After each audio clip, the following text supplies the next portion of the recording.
I add my own welcome this evening, and it gives me great pleasure to introduce the Society's president, Professor James Raven. James has built a highly distinguished career.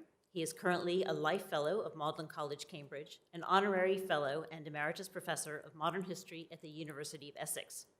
But this is just the tip of the iceberg, and his numerous fellowships give some indication of the breadth and depth of his activity and interests. They include the British Academy, the Society of Antiquaries, the Linnaean Society, the Royal Historical Society, and he's a member of the Royal Literary Society and the American Antiquarian Society. His work covers bibliographical and book history studies, literary, social, cultural history, and cultural studies.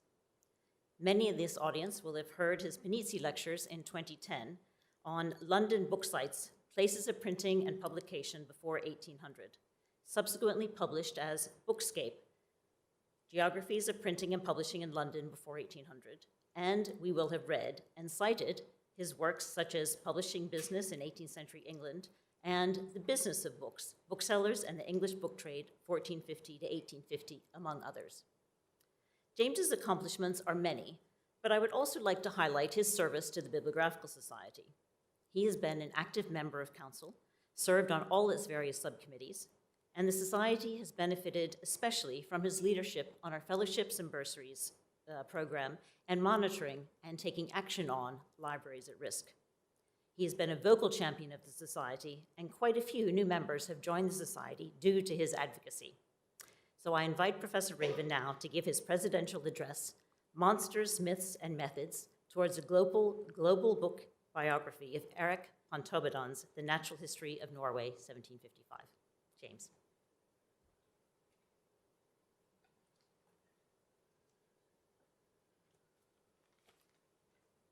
Well, thank you. Thank you, Meg, very much for that very generous introduction. And as I said, it's a delight to actually give this in person. And I also want to thank a large number of people for the remarkable help that they've given BibSoc members and other colleagues in different parts in recent years in libraries and archives quite far from here. I've so far examined about 80 copies of the editions of my subject, and generous colleagues in more distant parts have examined about 50 more. I think it would be invidious to single out individuals. You will know who you are, and your assistance will, of course, be fully acknowledged in the publication. It's probably going to be a book, in fact, that will follow. This is actually a story about monsters, myths, and methods, bibliographical methods relating material forms to the circulation and influence of ideas. And for this evening, ideas, as we shall see, specifically about beasts, both fabulous and exaggerated. My broader objective is to explore what we might gain from a book biography or a life cycle of a book. How, by concentration on a single title, we might chart the history of an individual work from its genesis, publication, circulation, and reception in different forms and in different places across generations of use and conservation. A few such projects have, of course, been attempted and in different ways, and I'm showing three outstanding but very different ones.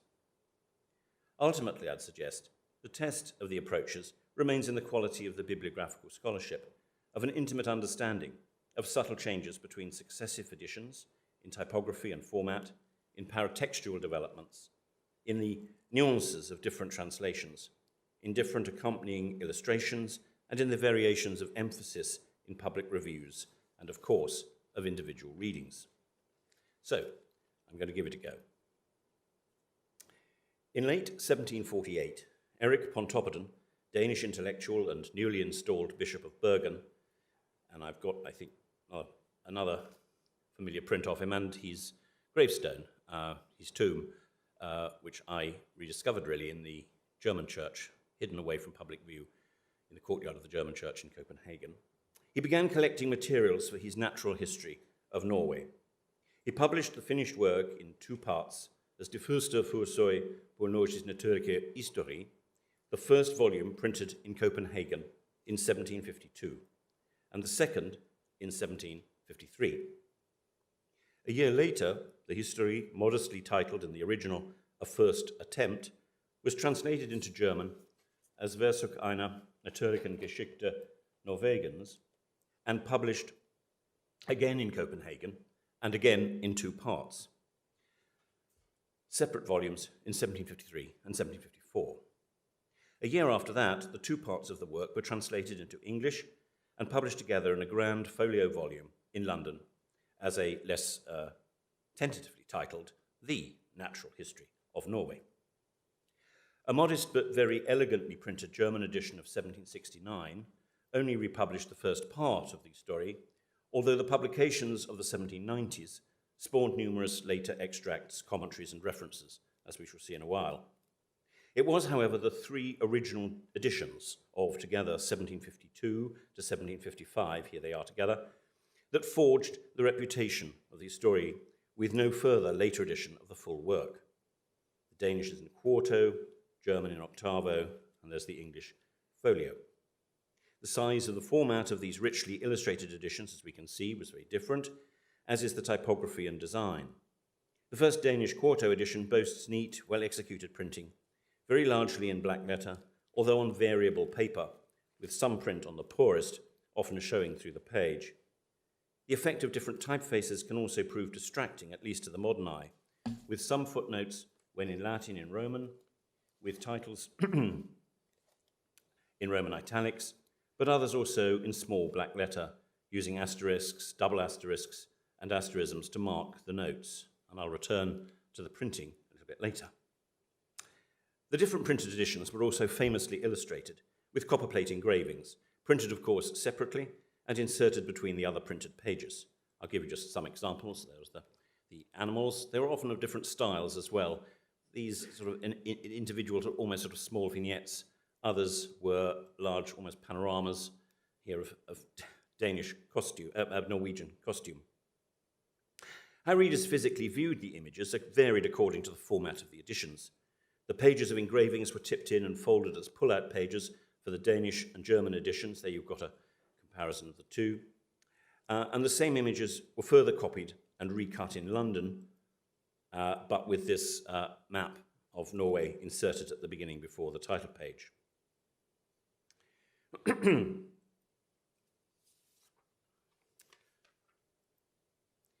Born in Aarhus, Denmark in 1698, Erik Pontoppidan, in service as a tutor, made his first visit to Norway in 1719, part then of the Danish realm, and later travelled to the Netherlands and to London and to Oxford. He then served as a pastor in Horsby, north of Flensburg, a centre of Lutheran pietism, which emphasised personal transformation through individual devotion and spiritual renewal.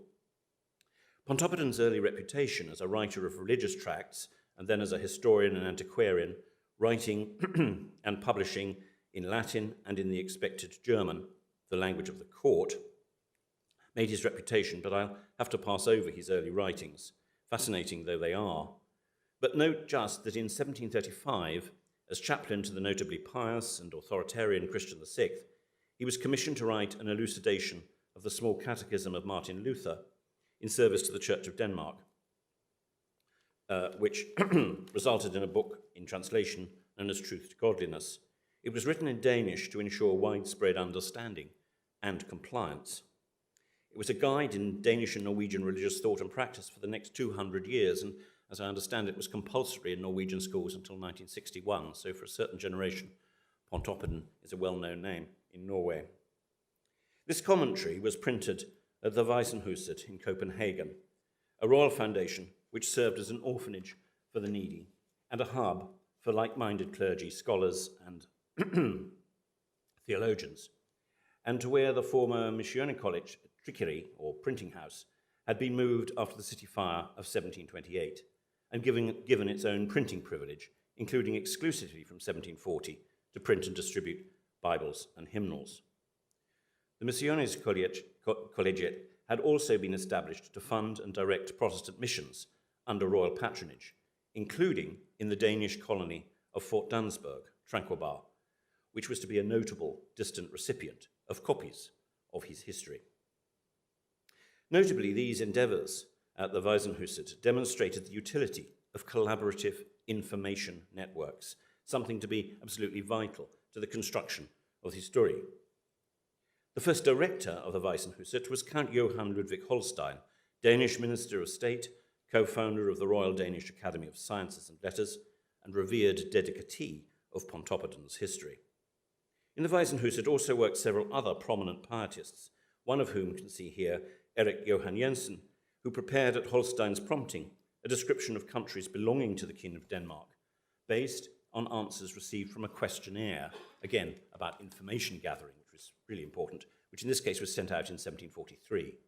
And this material was left to Pontoppidan and then to Hans de Hoffmann, lawyer, genealogist, historian, and member of various state councils, and, significantly, the brother of Pontoppidan's third wife, Johann Marie de Hoffmann. Hoffmann was to be instrumental in the printing arrangements for the Historie, and after Pontoppidan's death, oversaw the publication of parts 4 to 6 of Pontoppidan's masterly Danish atlas, in which he was said to be a more thorough researcher than Pontoppidan, and we'll see the atlas later. Pontoppidan's activities increasingly combined the theological with the historical, but again I'll reluctantly pass over these, including his extraordinary novel, Menoza, the eccentric story of an Indian prince who maintained that rationalist arguments for the existence of God are by themselves insufficient for salvation. But suffice to say that in these early 1740s, Pontoppidan was flourishing intellectually and, in the broadest sense, politically. All changed in 1746. The succession of Frederick V brought the rejection of his father Christian VI's famously pious court and a reversionary censure of pietism. Let's see Frederick V again, with his wife, Queen Louise, who was actually the daughter of George II. The new king's criticism of Pontoppidan's sympathies led, it seems, to his dispatch from Copenhagen, let's have a modern shot of Copenhagen, to be bishop of the northern trading city and port of Bergen. Let's have a little look at Bergen in Pontoppidan's. Here was as a trading city, modern Bergen, with the merchants' houses still standing. Pontoppidan's cathedral is there on the right, the slightly larger church of St. Mary's on the left, and Bergen also features on that vignette, at least on the left one, of the first, sorry, it's not a great blow-up, but there is Bergen Harbour. This is a little better, actually. One of the pullouts from the Danish edition of Bergen. It also involved the enforced selling of Pontoppidan's large library in Copenhagen, and his catalogue for that sale, I haven't got a slide of it, unfortunately, I should have taken one. That catalogue still survives. Anyway, arriving in June 1748, Pontoppidan's exceptional energy was evident from the outset. Within months, he conceived the writing of his natural history. It was, he wrote, partly to demonstrate the glory of God, that the glory of God begat the rationally and physically revealed marvels of his creation, and partly as a result of his explorations of his new diocese and country that increased these discoveries in natural history, a subject which in the rest of Europe and the Americas was spawning huge intellectual and publishing interest. Early 18th century pietism fueled complex and bitter religious skirmishes, including within its own varied ranks. But to this tumult also came an oplysning, which might be interpreted as enlightenment, but also translates as information, disclosure, and awareness. Verifiability underpinned this oplysning, but as recent scholarship on natural history of the period has also insisted, credulity was also integral to its methods. Essential to Pontoppidan's planned work was this process of collecting materials, a process enabled by his annual visitation tours in the limited travelling season of the 3 summer months, and the development of a clerical network of informants. Pontoppidan's letterbook of 1751 to 53, which still survives in Bergen, contains numerous references to information requested and received, and he even offered plaudits to his helper in the Historie itself, writing somewhat patronizingly of the benefits of natural history collection for priests stranded in country parishes, as you can read. Pontoppidan expected high standards and responsiveness, but according to numerous reports, he was well liked by ordinary people, even though he spoke to them in a High Danish as increasingly standardized by contemporary print, including his own. At the same time, Pontoppidan corresponded with natural history writers and collectors overseas, including the Welsh naturalist and antiquarian Thomas Pennant, to whom he was also to send mineral and fossil samples. Actually, I quite like that one just because of the cover of it. That's the second letter. It's currently held at Warwick County Record Office. In June 1749, after months of collecting materials, Pontoppidan began writing, and the dramatically entitled First Attempt became a detailed survey of the flora, fauna, and topography of Norway, with sections also on habits, costume, and folklore. Completion of his writing was interrupted by a great fire in Bergen. Excuse me.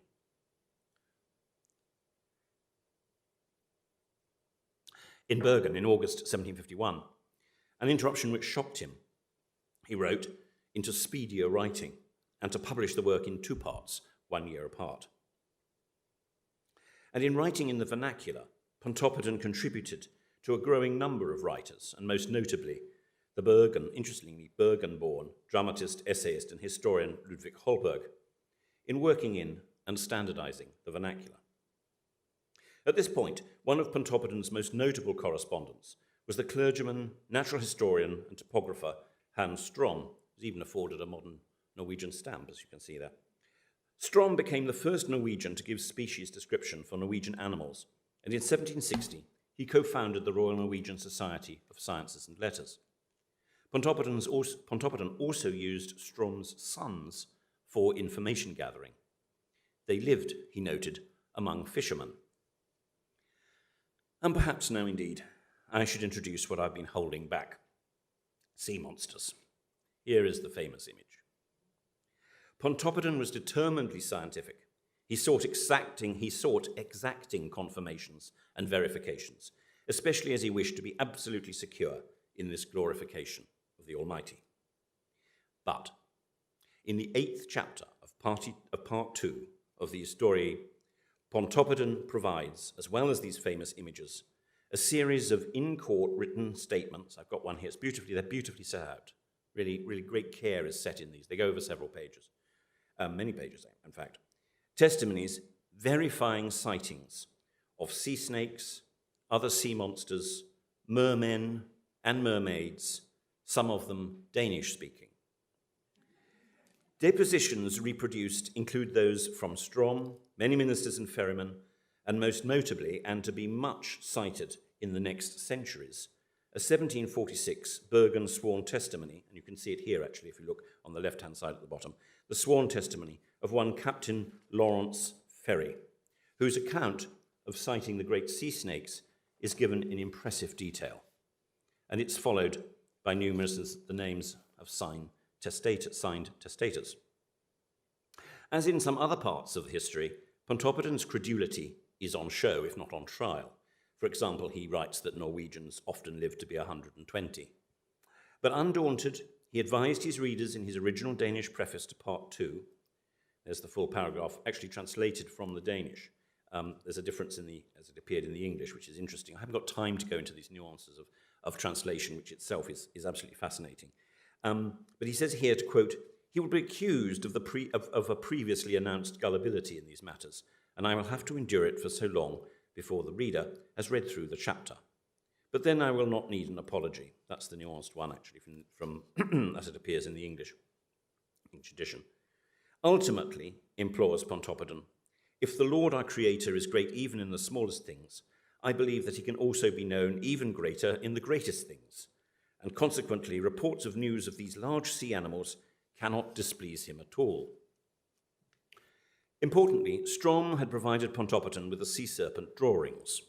From the outset, Pontoppidan envisaged his history to be illustrated for reference, even though this increased the complexity of the publication process. Pontoppidan's title page here announced the work as illuminated by copperplates.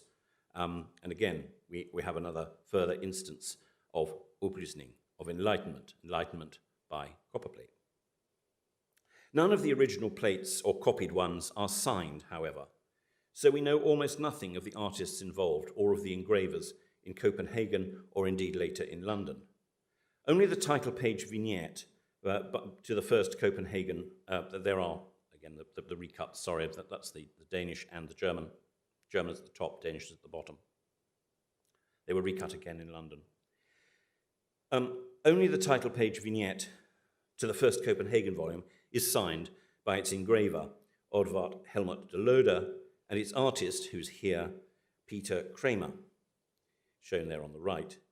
The image, as already seen, is of Bergen harbour and boats, foregrounded by a deity who has been identified by some as Apollo, but is perhaps Amphitrite, goddess of the sea, and whose offspring, incidentally, included sea monsters. But going back to the key illustration, Strom's drawing of the sea worm is notably derivative, being close to long-standing representations circulated over several centuries. One image dominated. A lengthy book of 1555 by Aulus Magnus, much translated, here's the slide cover, here's the cover, and known in English as a description of the northern peoples, became the standard reference on Scandinavia.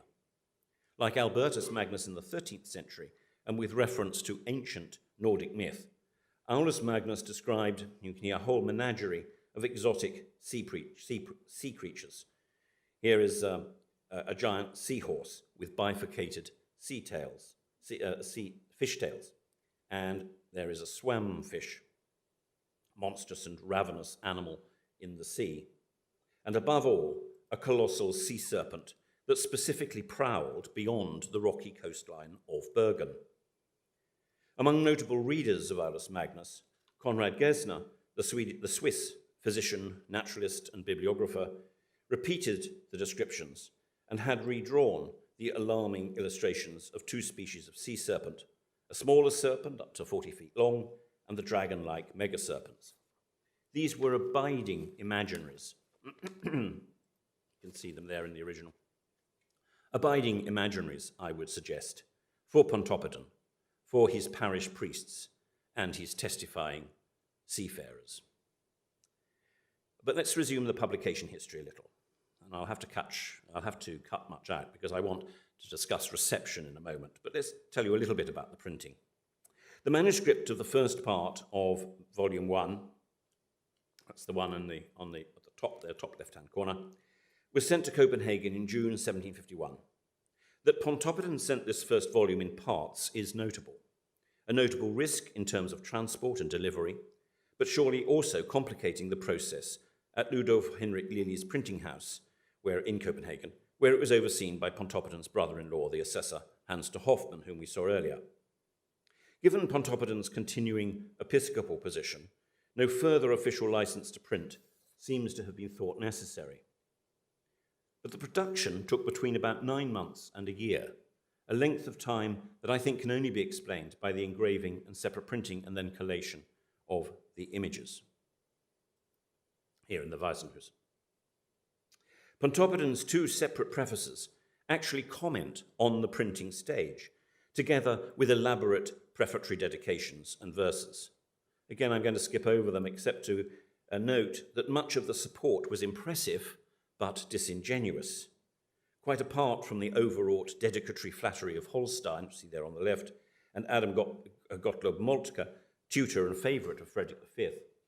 The supportive introductory paean to the volume was penned by Ole Tidemann, Pontoppidan's eventual successor as Bishop of Bergen, and a plotter against him. Again, the great Danish book collector, Bolle Wilhelm Luxdorf, most of whose 15,000 volumes are now in the Royal Danish Library, penned a laudatory poem, but, and it anticipates what I'm going to say about reception and legacy, there's the poem, he wrote withering notes on the front page of his own copy, which is now held in Oslo. That's the front page of Luxdorf's copy of the history. He quotes the Comte de Buffon's 1777 Histoire naturelle, and I translate for you here, I doubt very much that hares eat mice, and that's not the only marvellous or false fact which can be blamed on Pontoppidan. And then he adds in Latin, see the same testimony, or false testimony, in other places also. And so to translation. In his preface to Part 2 of the Historie, Pontoppidan adds hopes that translation of his work in time will usefully reveal unusual things for different nations as well as for ourselves. And interestingly, he links translation specifically to the section on the sea monsters, cited here actually from the English edition. The translation into German began a few months after the appearance of the first volume of the history in the summer of 1752. The translator, Johann Adolf Scheibe, was a German-Danish composer who kept himself afloat by translating. Like Pontoppidan, he'd fallen foul of the new court of Frederick V and now taught in faraway Sonderburg in southern Denmark. The translation seems to have been commissioned by its Copenhagen printer and publisher, Franz Christian Mummer, who also inserted in the German edition a dedication to the Queen we saw earlier, Queen Louise, the Hanoverian English daughter of George II. The dedication read, "Righteous mother of the country, given to us by heaven, who is alone able to do my business and to provide this book with a wonderful sweetness." It was for good reason, perhaps, that Scheibe was fully acknowledged, as you see there, in the title page of the translation. In his 16-page foreword to the first part, dated 15th of April, 1753, Scheibe offered an extended commentary on the work, and he detailed problems, many problems, including translating obscure terms. One of the interesting things about this is actually the extent to which Pontoppidan was inventing new terms and inventing language, in taking things from the Norwegian dialect at the time. And in his preface, Scheibe complained that he had to rush, interestingly, because the bookseller wanted it to be ready for the Ostermesse, the Easter fair, probably the trade fair at Leipzig. In his 17-page preface to the second volume, Scheibe is stridently defensive of his work on the first volume because it had been savaged by critics, including a lengthy critical review in Staats- und Gelehrte Zeitung in August 1753, and believes frequent misprints occurred because of what he calls his embarrassingly poor handwriting, and for that reason announced that a list of corrections to the first part would follow the contents list in the second volume. I find it fascinating that these prefaces should give such detail about the translation process and about his excuses for what went wrong. Fascinatingly, this translator's preface, have we got it here? No, we haven't. I'll leave that for a moment. This translator's preface to the second volume, with all its extraneous material and tedious length, is now a very rare item. It has been removed from most of the surviving copies that I've seen. And even rarer is that errata list that he promised for the second volume, which, if it were ever fully inserted or ever fully printed by Mummer, seems now only to survive in one fragment, this fragment of 2 pages, left at the end of one copy and crossed through with these long pen strokes. I know that's extraordinary. Okay, moving to the London edition. Reviews and commentaries about both editions of the story circulated rapidly, and the English edition was published in February 1755. This takes us back to Pennant in Wales, whom Pontoppidan was to count as one of his fossil friends, as he calls them. Here is Pontoppidan's first letter to Pennant of the 7th of September, 1755. Pontoppidan writes in French, and I translate, "Although I spent half a year in your fine homeland, I dare not yet undertake a reply in English to your very obliging letter of the 18th of July past." And then a further key sentence. "Regarding the matter in question, I'm very glad, even blessed, to see my feeble essay on the natural history of this country translated into your language, just as it is in German, and now in French. It's really too great an honour for me."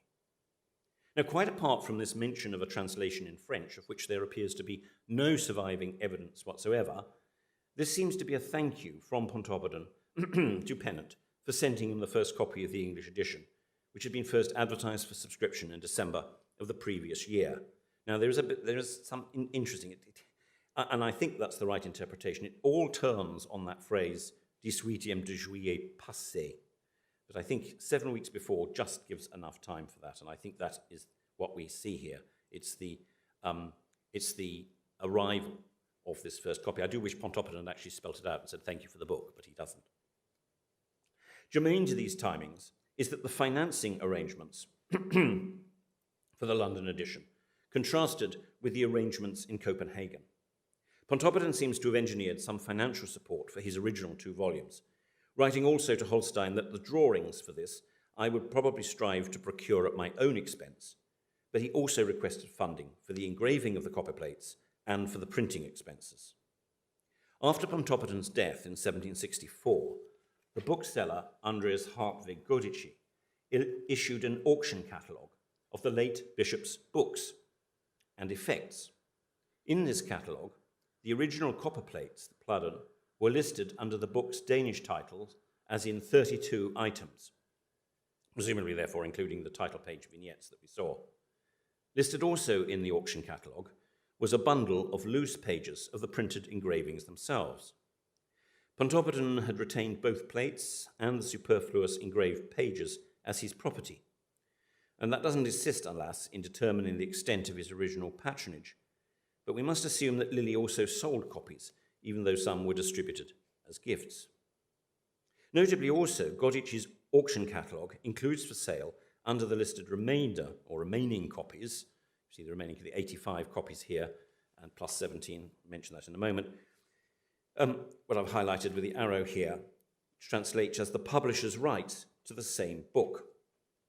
Rather wonderfully, we have a portrait of Godici, and you see in the books ahead of him and with rights includes one for Pontoppidan's Danish atlas. Although again we have no printing records to confirm this, the German language edition undertaken by the successful bookseller Mumme must have been conceived as a commercial affair, complete with its extravagant new dedication to the Queen. Now, by contrast, the London edition was originally financed on a subscription basis, with proposals for printing first advertised by Andreas Linde on the 1st of October 1754. This is going to be I do apologize for this poor slide taken from the internet of the newspaper, but the conditions which are announced here in the public advertiser for 1st of October 1754 was that the folio work would be printed in a new letter on good paper and will contain, each copy, as near as can be computed, about 100 sheets of the same size as the specimen. The specimen was offered. Printed 1 guinea in sheets, one half to be paid at the time of subscribing, and the other half on the delivery of the book in February next. Linde would take in subscriptions, but so also would a large group of others, including O'Innes and Richardson, Miller and Norse in the Strand, we'll go there in a minute, and Dodsley and others in London, and T. Merrill in Cambridge, and J. Fletcher in Oxford. No subscriber list was ever made public, though, and 2 years later, the Natural History is advertised at the end of another Linde book as for sale as books lately published by Linde in 1-volume folio at £1, 10 shillings bound. Subscription copies were disposed of, and the book was now sold outright. Now, the German bookseller Andreas Linde, who commissioned the translation into English, was originally from Saxony and an active member of the German and Scandinavian community in London, centred in the Strand and around the respective Lutheran churches. You see a map here. The orange is Norse's shop from about his career was from 1730 to 1780, but that's really from the latter 20, 30 years of his career, the shop there. And behind in yellow is Andreas Linde's main shop. He started a little bit before then, as you see, where the white letter is in St. Catherine Street. But the point really is that it was a densely inhabited, expanding area, populated especially by European immigrant traders and notable and well-established booksellers. A 1750s trade card describes Linde, who had arrived in London by January 1743, as bookseller, bookbinder and stationer at the Bible in Catherine Street in the Strand. Several of his bindings for George III when Prince of Wales survive in the King's Library at the British Library and include a very large folio copy of Pontoppidan's Natural History. There's the ordinary folio on the left, there's the King's copy on the right.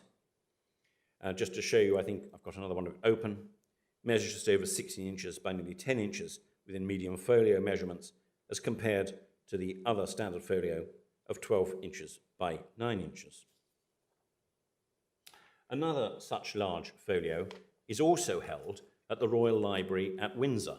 And what I find fascinating about this is when you look at it online to see their collection, you see the page that they've chosen to photograph it as open. But going back, Linde had also developed an affinity with Nordic concerns, possibly during a visit to Germany in the spring of 1755, which might well have included Hamburg and the Danish-ruled Altona district and the Leipzig trade fair itself. The first indication of his interest in Scandinavian subjects seems to be the English and Danish discovery by Andreas English and Danish Dictionary by Andreas Bertelsen, a Norwegian-born, London-based clergyman, which Johan Haberkorn had printed for Linde in 1754. You can see there the dedication to the Crown Prince of Denmark, followed by a list of subscribers, the vast majority of whom, and it goes on for several pages, are in Norway or in some ways associated with Norway. Bertelsen was therefore an obvious choice to translate Pontoppidan, which he naturally did from the Danish rather than the German, and as was made clear on the London title page, at least the translation itself. But unlike Scheiber in the German Copenhagen edition, Bertelsen himself was not to be acknowledged on the title page, or indeed anywhere within. On the orders of Linde, the English text was printed in folio by John Reeves of Drury Lane. And Reeves, who had been used by Linde before, is also not acknowledged in the book, but can be identified from the typeface, ornaments, and design. The English edition, shorn of the additional German translators' rather eccentric commentaries, also discarded the elaborate dedications and prefatory verses of the Danish edition. And there was this one other notable omission, the title words of First Attempt. The English title page stood with greater, plainer authority as the Natural History of Norway. The typographical work, I would suggest, of Reeves underscored this authority. For the first time, the two parts were printed simultaneously and bound as one volume, and the foundational type, the new letter, was a great Prima Roman, not Kasdan, I think, but quite possibly a Dutch import. Here's the introduction. It's a type, when well printed, of lucidity and elegant ligatures, ascenders and descenders. And it offers a spatially attractive composition. Italics are used sparingly for certain citations, headings, titles, and works of emphasis. Smaller Roman is used for footnotes, with some Greek and other types used appropriately in the references. And for headings and marginal reference tags as well, this is very important. All is in marked contrast with the typographical complexity of the original Danish and the German language edition. Rare, of course, would have been the opportunity for a reader to compare different language editions. Actually, Joseph Banks is a rare exception. He held all three. But the greater elegance, simplicity, use and space and readability of the English typography was consequential. Such printing supported a translation that was finally executed, and with the addition of headings and other apparatus to aid this work as a volume of reference.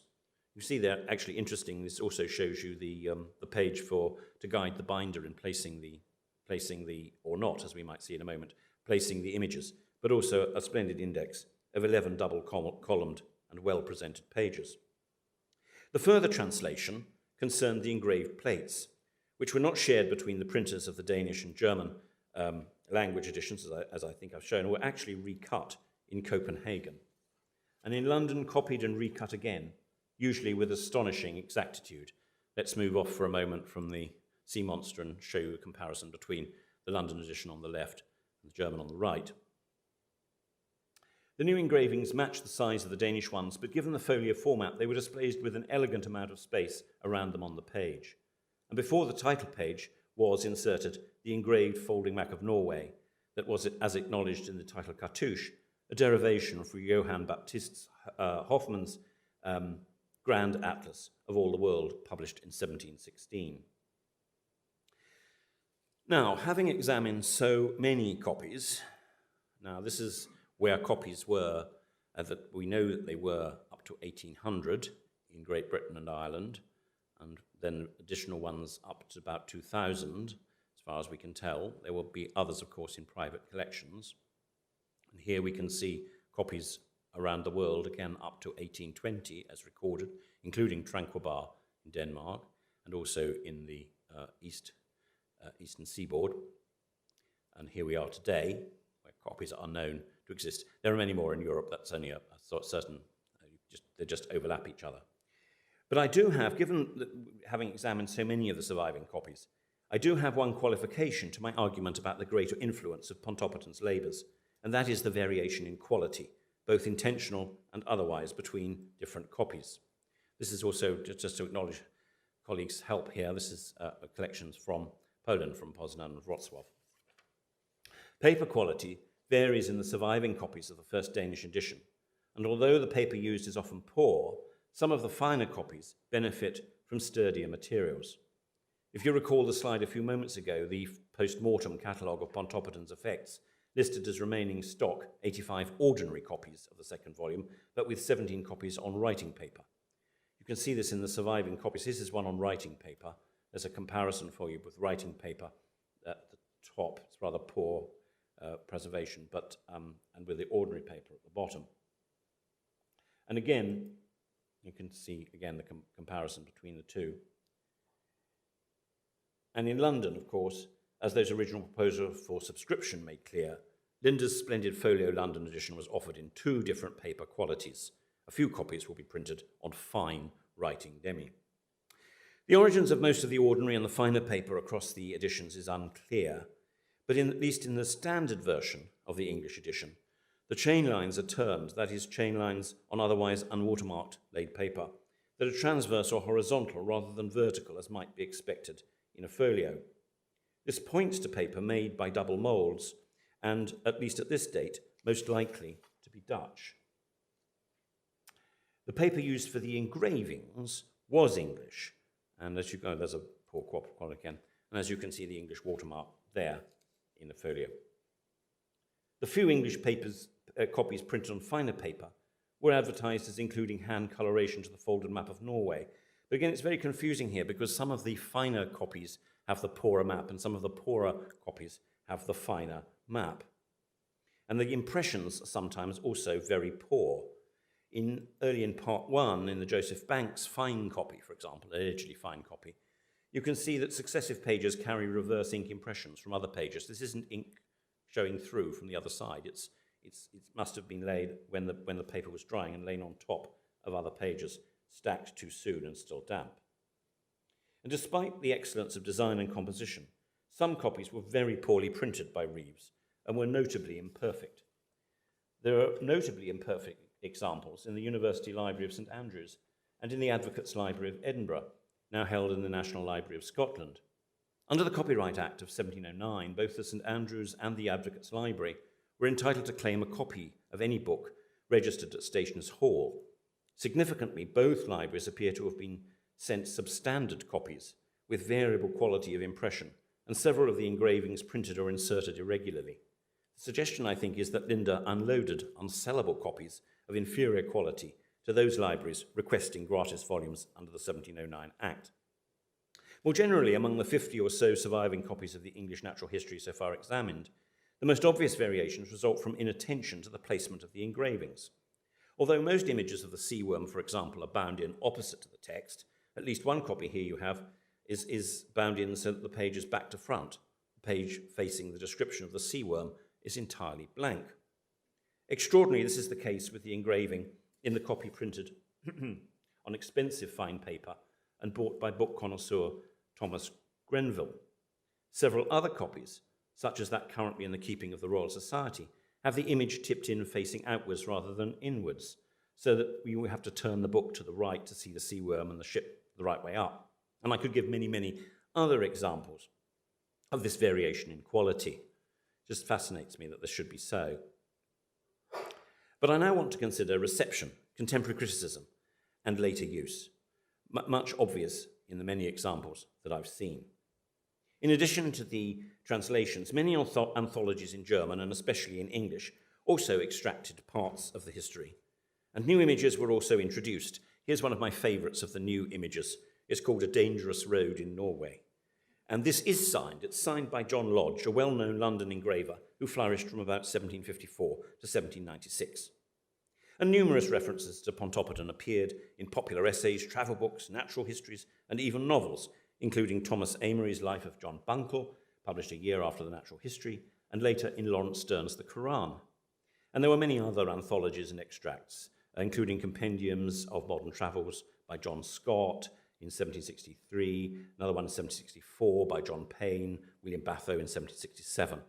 And there was similar mining in Germany, In 1764, the 20th volume of this Sammlung carried extensive extracts from the history.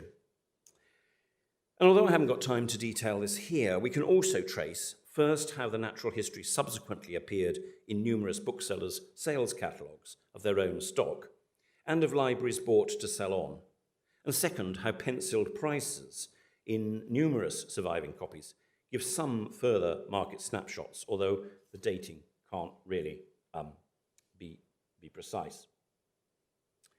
And despite variations in qualities, it was largely the elegant English edition that ensured the lasting and global influence of Pontoppidan's natural history.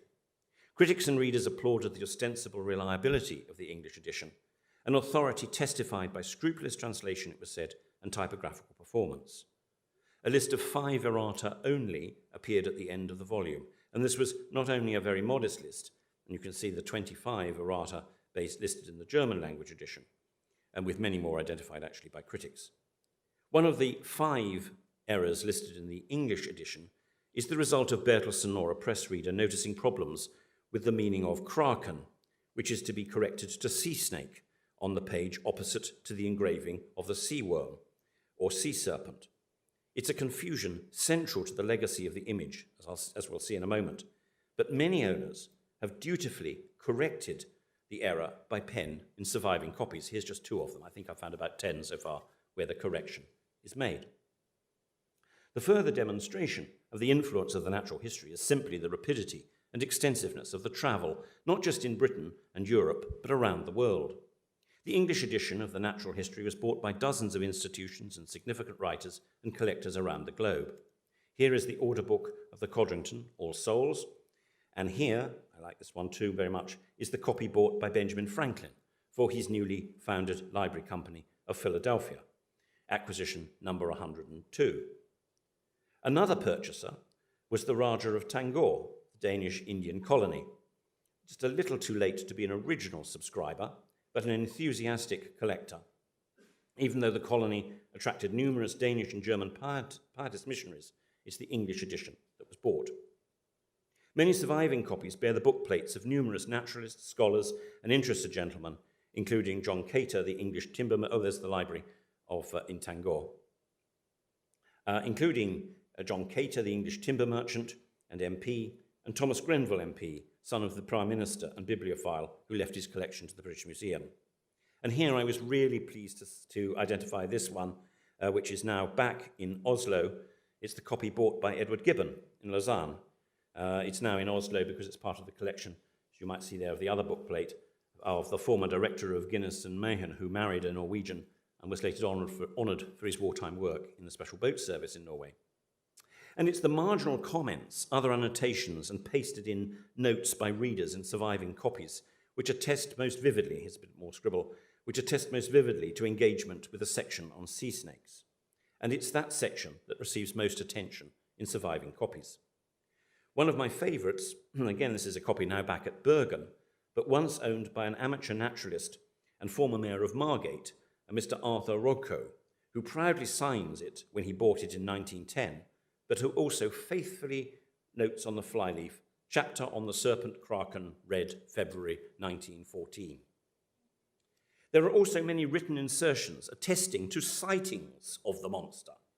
Glued in close to the kraken description in the copy owned by Joseph Banks and now held at the British Library is a 4-page letter of a recent monster sighting intended, you may just work it out and make it at the top there, intended for the printer of the St. James Chronicle, together with I don't know whether it was ever printed in the St. James Chronicle, we haven't yet found an extant copy at the right date, together with a further 2 letters, one of 2 pages of a sighting of a great sea monster off Rothsay in August 1775, and one of 5 pages, all in this book, further recounting the sighting, another sighting and sent to the Sheriff of Lanark.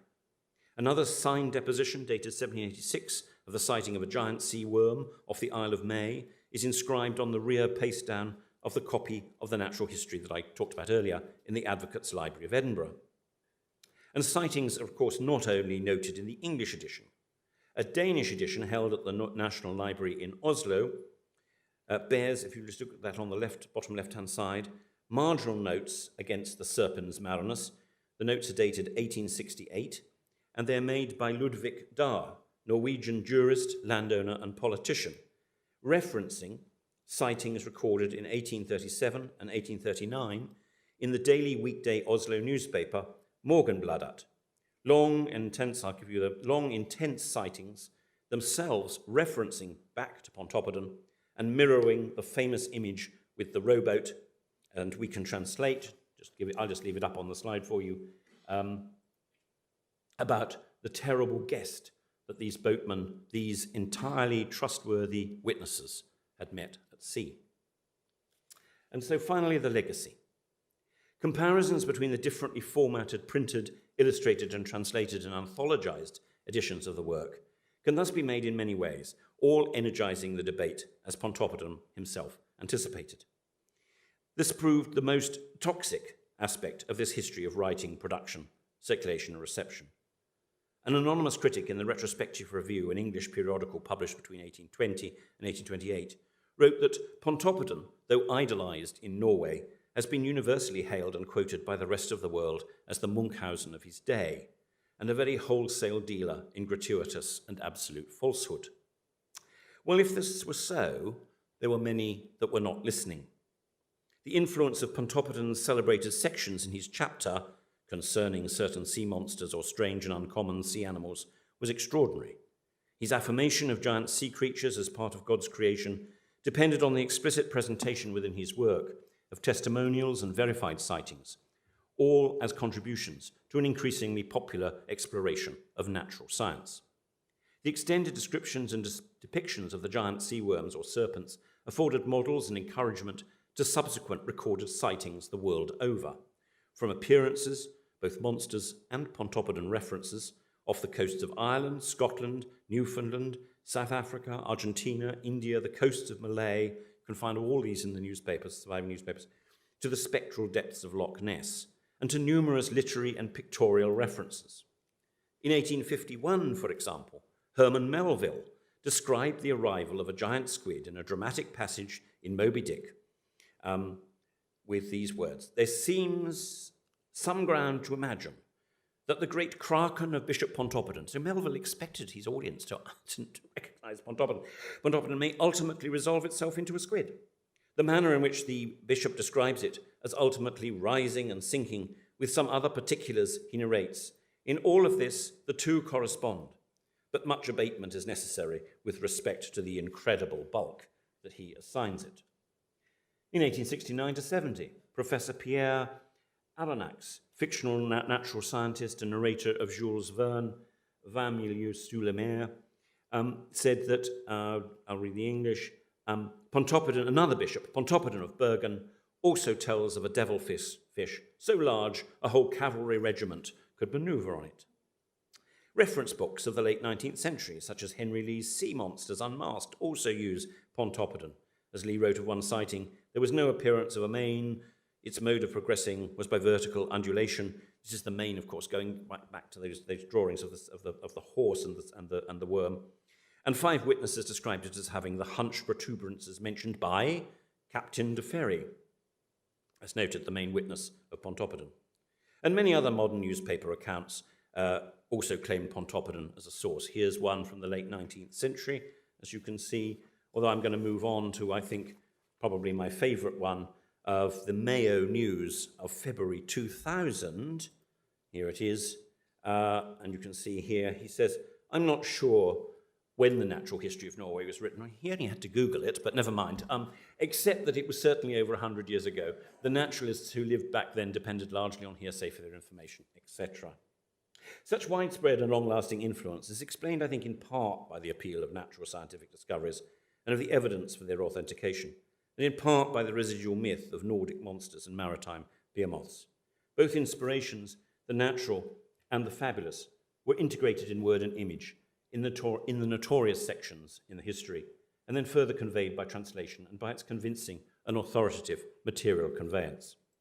Reception was based on both the ideas in the text and their resonance with existing cultural freight, and the form of the text itself in translation, but also in presentation by publication, prefatory and dedicatory explanations, which varied between language editions, material quality, and promotion and reviewing. So, conceptually, is all this a book biography or the life cycle of a book? I think neither. It is not a book biography because it is not about one book, one originating text, yes, in this case a Danish text, but as translated, transformed linguistically, materially, and visually.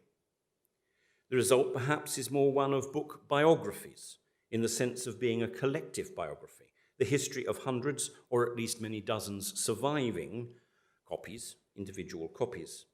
And none of these really conforming to a life cycle either, because each history has a more linear, sequential, and for some copies, a continuing and open-ending and still evolving existence.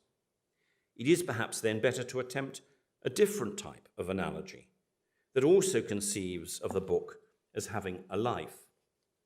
A book biology, perhaps, rather than a biography, whereby in this study of a life, a book is conceived by its intellectual creator with very specific intentions and is then transmuted by other actors or agencies into these different material, visual, and linguistic forms.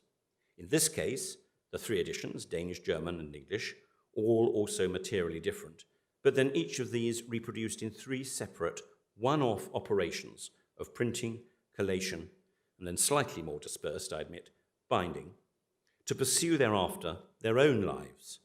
No more reproduction, no book genealogy, but hugely diverse and differently influential lives. Some terminated in relative infancy, some poor in health and quality, some moving around the world and through many hands, some mutilated, others static, preserved in situ and totemically treated. The biosphere becomes the bibliosphere, and one where other models of book biology might exist, where a book, for example, might be revived from near death and translated in different ways at many years' remove from the birth period, for example, or where a greater hybridity, bibliographically or in cross-cultural terms, might spawn different forms, functions, and ecologies. Well, just simply to close on a lighter note, even cinematic creatures in such films as It Came From Beneath the Sea, 1955, Behemoth the Sea Monster, 1959, and Gorgo, 1961, many of them encroaching upon London, as you will see, bear uncanny resemblance to the drawings of sea monsters in the history.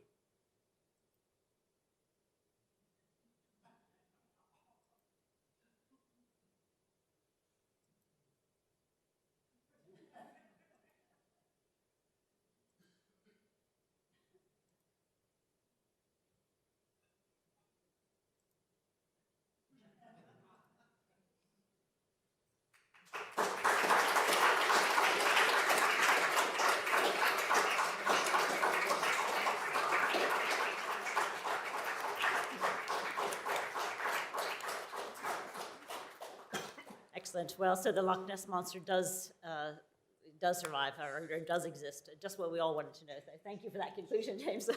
But no, very much more seriously, though, that was a really wonderful exposition and an introduction to book biography, book biology, the ecology of the book. You know, all of those terms are very relevant to all of our work, and it was very interesting to hear that, so thank you. Just for those who are joining us on Zoom, know that you can join the conversation and just type your questions in the chat, and our Honorary Secretary, Karen Limper-Hertz, will relay them. Otherwise, for those in the room, raise your hands. We do have microphones here at the front, and we'll just wait a moment for the microphone.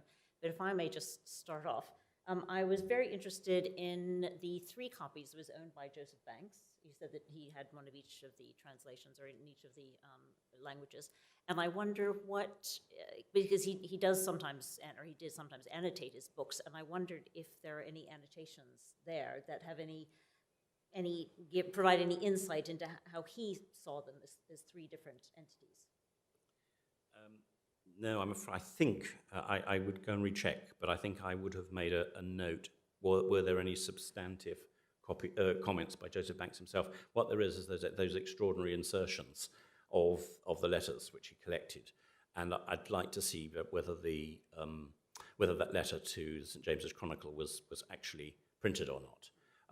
But as far as I know, and I would go back and look, and I can remember very well looking at them in the British Library. There's also one that's a Banks copy held by the Royal Society, which was transferred from the British Museum in the middle of the 19th century.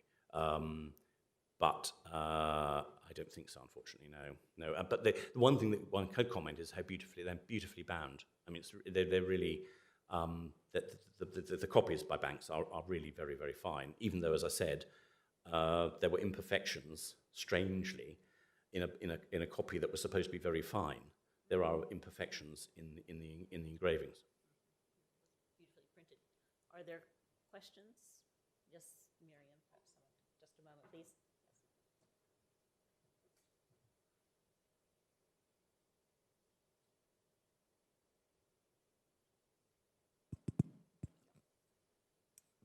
That was a wonderful talk, and very much appreciated. And I would like actually also to repeat what Meg said. What a wonderful president you've been during 2 almost impossible years. I've got 2 questions, a serious one and a frivolous one. The serious one is, as Andreas Linde was so keen to sell the books, are there presentation copies bound by him? Yes, the royal ones are clearly bound by him, I think. I've always assumed so, and the only way of doing that, and possibly with your help, Miriam, through photographs, will be to compare some of the other bindings that are clearly identified by him. But I think it's pretty clear that they are bound by Linde. And I haven't yet seen the one at Windsor, which I very much want to see, and then I could compare them. I could. Because Andreas Linde is very well documented, so it wouldn't be too difficult. Yeah, yes, and Graham Jeffcoat's work has been enormously helpful here as well. So I mean, I've relied on, I've worked here on the shoulders of giant researchers in this respect, and it's kind of you also to talk about the presidency. It's been a difficult time, but it's been so wonderful, the support of members. It's been wonderful, and also to expand the range that we've been able to have online, to actually have members from all over the world join us, has been a great boon, and we'll try to keep that going. Your frivolous question. My frivolous question is, have you read The Kraken Wakes by John Wyndham? Is that any connection? No, I haven't, but I shall now. Thank you. Thank you. I saw Giles' hand behind. Thank you very much, James. That was really interesting and very entertaining as well. I may have missed it, but do you have any kind of comparative information about the prices of the Dutch, German, and English editions? And supplementary to that, what do you think those 3 editions, is there anything you think those 3 editions can tell us about the respective book markets in those 3 language areas? Well, as always, you ask a brilliant question, and the answer I don't know, really, in my way.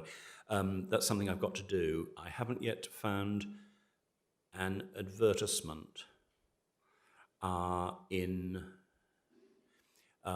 haven't yet found an advertisement for the Danish or the German editions which have a price. I have some hopes of some more archival material in Copenhagen when I can get back there. I'm back in Trondheim next week, but not yet to Copenhagen. And it's a really important question. I'm much taken by the poor quality of the German edition particularly, which doesn't also travel very well, and also by what the translator says about the commercial appetite for it in terms of the sheets going to the Leipzig Book Trade Fair, why he's writing so quickly, and the extent to which there is a bit of a reviewing frenzy, actually, which is why it must have caught the attention of the Danish-Norwegian community in London. Again, I'm on the trail here. I mean, at some point I've got to stop, but there is more to be discovered about the translation community in London, and there's much more to be discovered, I hope, about your question. So it's an important question, and I don't know the answer to that. I mean, the interesting thing is somebody actually suggested to me, well, was was, at an early stage in this, was the German, given that Pontoppidan very much wanted to write in Danish, and he says so in the preface, and it's published in Danish along with the Danish other books as I described by this intellectual circle around him. Why was it then, was the German edition a piracy? Well, no, I don't think so at all, because from the translator's preface it looks as though it was specifically commissioned.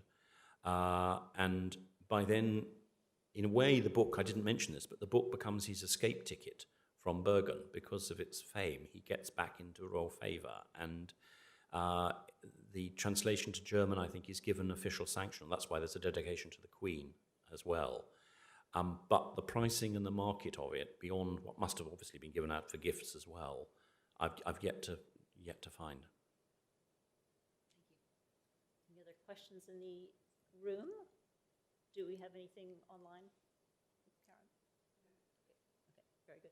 Now, I just have one more question, if I may, and that's mainly because of the example of the Luxdorf criticism, that comment. So clearly, in the first edition for those in the know, there was criticism of it, and yet the English edition, you see it being kind of embraced by, as you say, from Benjamin Franklin to Joseph Banks to everyone. So where does that reputation, where does his own reputation fall?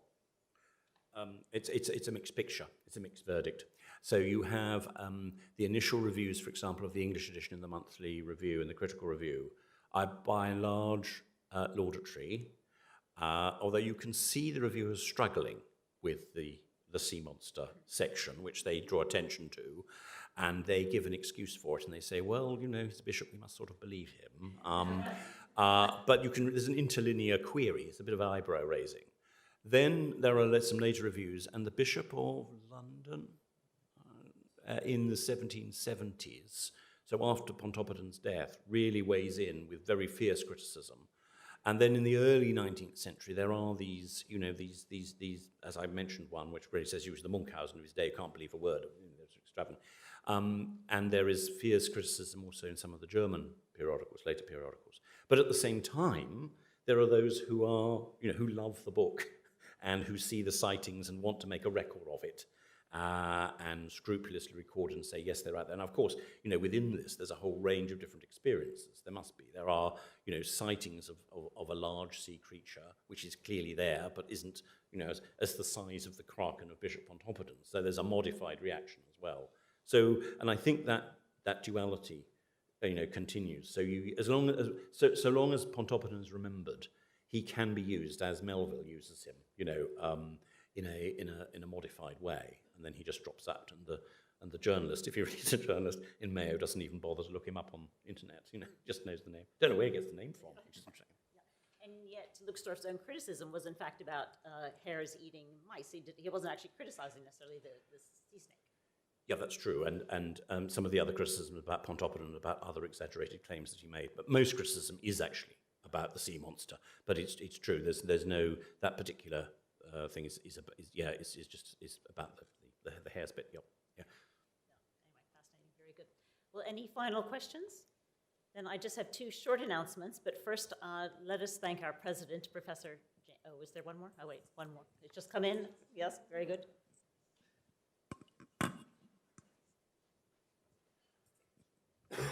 So we have a question online from Leslie's iPad, whoever that is. Would James comment on his concept of a biology of a book in the light of Mackenzie's sociology of texts?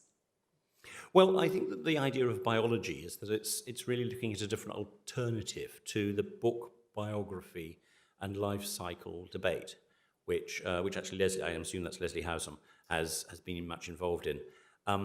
And the idea of a biology seemed to me was an alternative that might get to an idea. I mean, in some sense, I'm not sure how far one can follow up on it, but it gives an idea, particularly in this instance, of the different creative forms that there are at the moment when the book is conceived and in its immediate production over 2 or 3 years. Because the problem, it seems to me, with a collective biography is that you have got the different, large number of very different individual histories of these copies, all of which have their own fascinating story.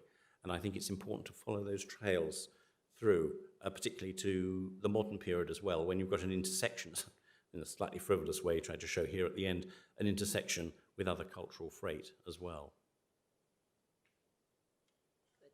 Thank you. That's a very good question to end on as well. So I do just have two short announcements, but first let us thank our president, Professor James Raven, for this wonderful lecture.